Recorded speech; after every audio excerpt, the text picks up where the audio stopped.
Nigérian Akinwumi a désigné un nouveau président de la Banque africaine de développement. Il a été élu aujourd'hui par le Conseil des gouverneurs. Démantèlement de réseau de trafic de sucre à Abidjan. Le ministère du Commerce vient de mettre la main sur une marchandise frauduleuse dans la commune d'Abobo. Enfin, au Nigeria, les préparatifs de l'investiture du nouveau président de la République. Plusieurs dossiers attendent Muhammadu Buhari. Bonsoir à tous et soyez les bienvenus sur ce plateau. Le Nigérian Akinwumi Adesina va donc succéder au Rwandais Donald Kaberuka à la tête de la Banque africaine de développement.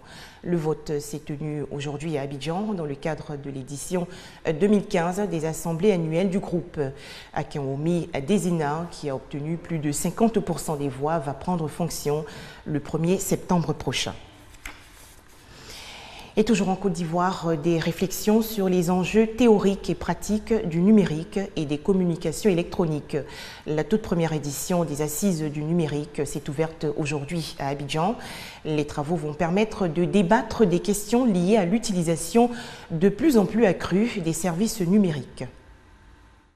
Cyberespace ou espace Internet, c'est le lieu où des personnes échangent ou stockent des données numériques utiles à des fins personnelles ou professionnelles. Cet espace est souvent source de dangers quant à l'utilisation qu'en font certaines personnes.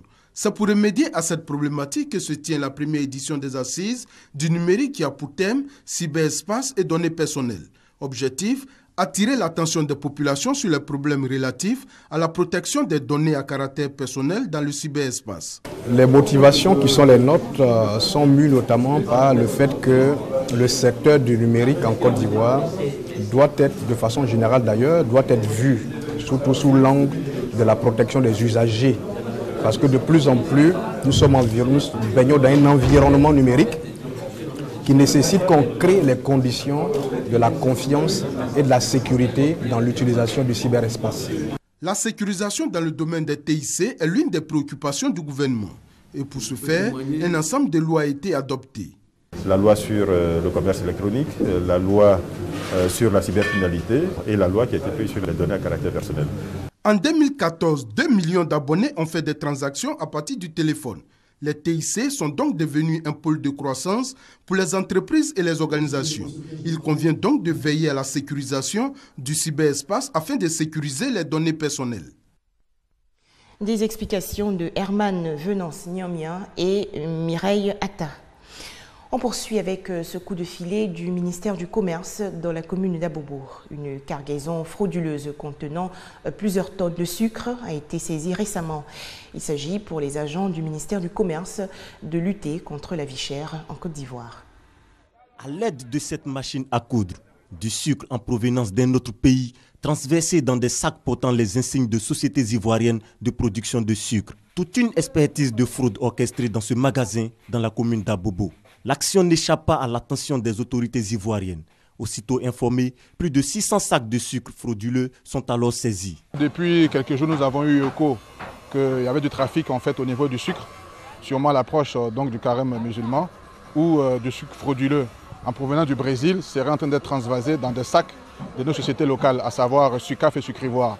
Donc après avoir mené nos enquêtes, effectivement hier soir, nous avons donc pu mettre la main sur les dépôts pour pouvoir donc récupérer les stocks, non seulement de un gros lot, environ 13 tonnes, qui reste encore donc du sucre brésilien, et une partie donc du sucre déjà transvasé dans nos sacs. Notre travail, c'est justement de veiller à protéger les consommateurs en s'assurant qu'il n'y a pas de produits frauduleux qui soient déversés sur le marché. Le propriétaire de la marchandise est jusque-là introuvable. 6 de ses employés sont mis aux arrêts au commissariat du 21e arrondissement d'Abobo. Le combat contre les produits frauduleux sur le sol ivoirien existe bel et bien et se poursuit. Des détails avec Moussa Konaté. Prévenir est un moyen d'agir face au cancer. Le ministère de la Santé et de la lutte contre le sida organise ainsi une journée de consultation gratuite à l'endroit des populations. Ces visites médicales se tiennent au centre hospitalier universitaire de Trècheville. En Côte d'Ivoire, il y a un peu plus de 12 000 cas de cancer. 30 femmes sur 100 000 sont potentiellement atteintes du cancer du sein chaque année dans notre pays. Pour remédier à cette situation, le ministère de la Santé et de la lutte contre le sida, en collaboration avec le Programme national de lutte contre le cancer, organise la journée de consultation gratuite et de prévention du cancer. Une journée positive puisque de nombreuses personnes sont venues, certaines déjà malades du cancer et d'autres juste pour savoir. Quand j'ai touché quelque part, je vois que une petite boule, j'ai touché ici, c'est un peu ici. Oui, je dis bon, je vais venir voir, peut-être que c'est un cancer, peut-être que c'est quelque chose. Si c'est autre chose aussi, on ne sait pas.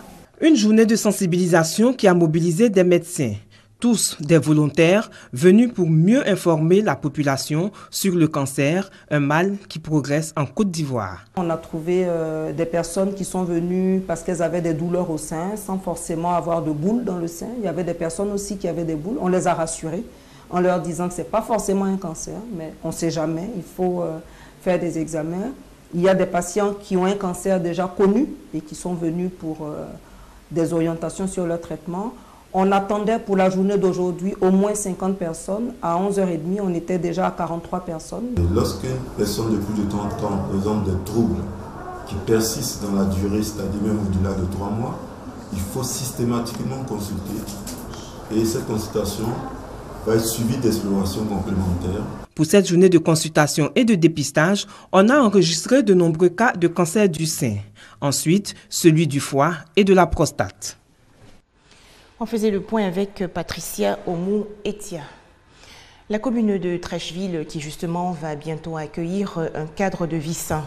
Les commerçants installés sur les emprises des voies publiques, notamment aux alentours de la Fédération ivoirienne de football et de la gare lagunaire, ont été déguerpis récemment.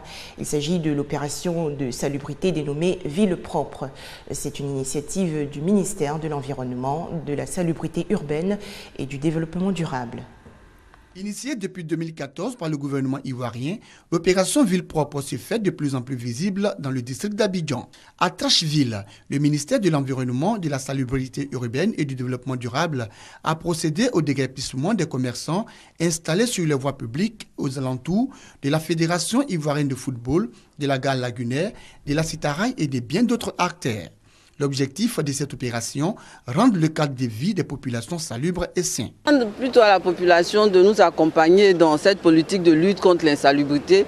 Et c'est un peu pour elles que nous initions ces opérations, pour leur permettre vraiment d'apprendre à utiliser ce domaine public. C'est-à-dire qu'on ne les empêche pas de faire leur travail, mais il faut que ce soit fait dans un cadre normal. Plus de 2 milliards de francs CFA, c'est le montant alloué par le gouvernement pour cette opération dénommée Opération Ville propre. Opération qui consiste à procéder au balayage des voies et places publiques, au curage des caniveaux, à l'enlèvement des ordures et au recyclage des sachets plastiques dans le district d'Abidjan. Débutée le jeudi 21 mai dernier, cette opération dans la commune de Trècheville va durer 15 jours. C'était un commentaire de Koné Pargassoro. La gestion des manifestations et la réouverture des radios privées au menu aujourd'hui de la reprise du dialogue politique entre les autorités burundaises et les opposants à un troisième mandat du président Pierre Nkurunziza. Les négociations qui avaient été interrompues il y a quelques jours se déroulent sous l'égide des Nations Unies et de l'Union africaine. Sécurité renforcée à Abuja au Nigeria pour préparer la cérémonie d'investiture du président Muhammadu Buhari demain, vendredi 29 mai. Le nouveau dirigeant nigérian devra répondre à de nombreuses attentes avec la chute du pétrole et une pénurie de carburant. Station essence fermée, chute des cours du pétrole. Le futur président du Nigeria, Muhammadu Buhari, qui prendra officiellement ses fonctions vendredi, hérite d'un pays sinistré. À Lagos, capitale économique du Nigeria, l'électricité est quasi inexistante. Les générateurs pullulent dans les rues pour alimenter les commerces. Igwe vend des chaussures. Il espère que le président va améliorer son quotidien. Dans mon magasin, ici, nous sommes alimentés au diesel. Il n'y a pas de lumière tous les jours. Et dans mon village, les gens souffrent. Pas de travail, pas de bonnes écoles, pas de bonne nourriture ni d'hôpital décent. Les défis du nouveau président sont immenses. Muhammadu Buhari a fait de la lutte contre la corruption son principal argument de campagne.